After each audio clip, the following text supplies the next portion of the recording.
Thầy kiểm tra lại phần chat một lần nữa nhá. Rồi, rồi, OK, thầy sẽ trả lời nốt bạn này nữa. Có một bạn hỏi là gì ạ? Ờ, là nếu bị dị ứng với paracetamol thì thầy sẽ sửa lại câu hỏi của bạn một chút nhá. Bạn nên hỏi là nếu bị dị ứng với dược chất paracetamol thì dùng, thuốc gì để thay thế? Thì câu trả lời của thầy là dùng một thuốc cũng tác dụng hạ sốt, nhưng khác nhóm với paracetamol, đấy chính là Ibuprofen, nó rất mạnh về hạ sốt. Tuy nhiên, trước khi dùng cái Ibuprofen, các bạn cần phải để ý hai cái rủi ro của nó. Một, các bạn liệu có đang bị sốt xuất huyết không? Nếu đang bị sốt xuất huyết thì phải cân nhắc. Lúc đấy thầy nghĩ rằng các bạn nên đến viện, bởi vì ở đấy nó có điều kiện để điều trị tốt hơn cho chúng ta. Cái lưu ý thứ hai mà trước khi dùng Ibuprofen là các bạn phải để ý là các bạn có bệnh lý nền hoặc là có tiền sử loét dạ dày đại tràng hay không. Bởi vì Ibuprofen nói gì thì nói, nó vẫn là một NSAID, và đã là NSAID thì nó thừa hưởng tất cả những cái nhược điểm của một NSAID điển hình là loét dạ dày đại tràng. Còn nếu các bạn mà bị sốt và đã từng bị loét dạ dày đại tràng hoặc đang bị loét dạ dày có dùng được Ibu không? Thì thầy trả lời là có dùng được, nhưng mà chúng ta phải có một động tác nữa, đấy chính là dự phòng loét. Dự phòng loét bằng giảm tiết axit, bằng PPI, bằng omeprazole nhé. Dự phòng loét bằng cái thuốc này này. Các bạn thích hàng hãng hay là thuốc generic? Hàng hãng thì đây, Losec. Losec. Đây, dự phòng loét bằng cái thằng này. Losec Move của AstraZeneca, biệt dược gốc đấy bạn nhé. Sinh năm 1989.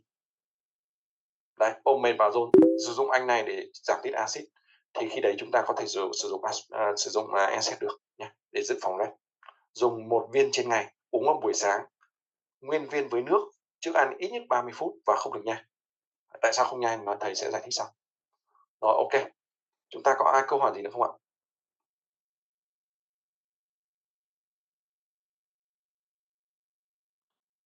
Chúng ta có ai câu hỏi gì nữa không? Làm sao để sốt xuất huyết à?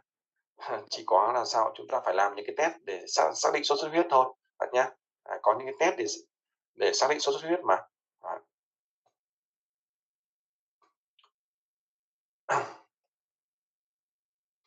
Còn, dựa vào triệu chứng lâm sàng ấy, thì nó cũng có dấu hiệu cảnh chỉ báo sốt xuất huyết thì thường nhiệt độ tăng rất cao, rồi đau hốc mắt, rồi vân vân, đau cơ, mệt mỏi. Tuy nhiên chuẩn nhất ấy, tất cả những cái thầy nói chỉ là triệu chứng lâm sàng và chúng ta là đoán thôi. Còn để chính xác hay không thì chỉ có làm xét nghiệm và làm những cái test đặc trưng của sốt xuất huyết, vâng, thì mới trả lời được. Còn đã gọi là, đoán thì nó có thể đúng và có thể là không đúng, và nó phụ thuộc vào kinh nghiệm của người đoán của chúng ta. Đấy, thì nó là như vậy nha. Đấy, câu chuyện của nó là như thế. Rồi, chúng ta có ai câu hỏi gì nữa không mọi người? Và nếu mà không có ai có câu hỏi gì nữa thì buổi học ngày hôm nay thầy xin phép dừng lại ở đây. Cô giáo có dặn dò gì lớp không ạ? Alo. Vâng ạ, rất là biết ơn thầy, thầy Hạnh ạ. Cả nhà mình cùng gửi lời, trân trọng biết ơn đến thầy, được không ạ? Dạ vâng. Buổi học hôm nay rất là thú vị. Ngày đầu tiên lớp học của chúng ta rất là rôm rả, đúng không cả nhà mình?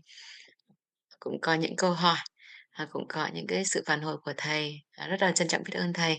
Rất là trân trọng biết ơn tất cả những học viên đã nghiêm túc với cái hành trình học tập của mình. Và chúng ta, ờ, kết thúc cái buổi học đầu tiên trong cái hành trình, trở thành những y sĩ y học cổ truyền. Chúc, cả nhà có một đêm ngon giấc, và chúng ta tiếp tục hẹn gặp lại nhau vào tối thứ thứ mấy cả nhà mình? Thứ Năm, đúng không ạ? Dạ vâng. Rồi cả nhà mình cùng nhau, thả một trái tim yêu thương để Ruby xin một tấm hình, được không ạ? Nhà mình sẽ có một cái văn hóa ở lớp học, chúng ta kết thúc lớp học chúng ta thả một trái tim lớn, được không ạ? Để em xin một tấm hình nha. Dạ. Rồi, không biết là cô Yến đang còn ở đây không ạ? Cô Yến đâu rồi ta? Cô Yến rồi, cả nhà giữ nguyên nhá, để em chụp hình ạ. Dạ vâng, cười tươi, giữ nguyên nhá, nhớ cười 3 phút. Em chụp xong rồi mới hạ tay nha.